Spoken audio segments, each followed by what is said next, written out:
তো hello friend, welcome to Das Sudipta 0.2 YouTube চ্যানেলের পক্ষ থেকে সকলকে জানাই স্বাগতম। তো আজকে আপনাদের জন্য আর একটি ভিডিও নিয়ে চলে এসেছি। তো আজকে আমরা আলোচনা করব বর্ণ নিয়ে। বর্ণ বর্ণ উচ্চারণ করলাম হলো ধ্বনি।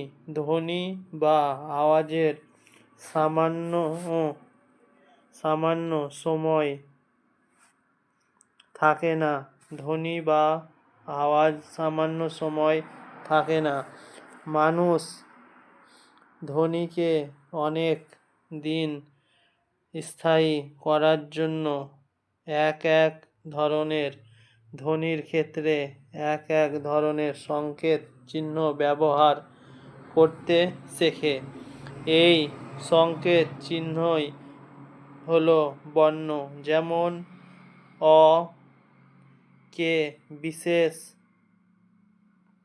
সংকেত চিহ্নে লিখলাম হলো বর্ণ। ধ্বনি কানে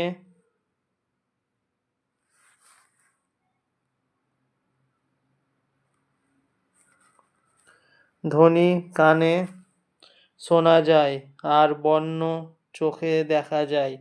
যে বিশেষ সংকেত চিহ্ন দ্বারা উচ্চারিত ধ্বনিকে লেখা হয় তাকেই বলা হয় বর্ণ।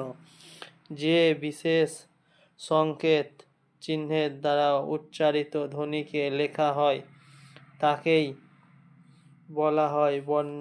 যেমন অ, আ, হ্রস্বই, দীর্ঘই, ক, খ, গ, ঘ ইত্যাদি এক একটি বর্ণ।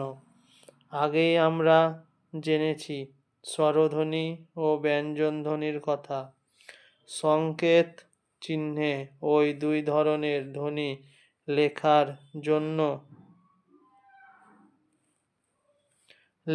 জন্য দুই ধরনের বর্ণ আছে, স্বরবর্ণ ও ব্যঞ্জনবর্ণ। কাজেই বর্ণ দুই রকম, স্বরবর্ণ ও ব্যঞ্জনবর্ণ।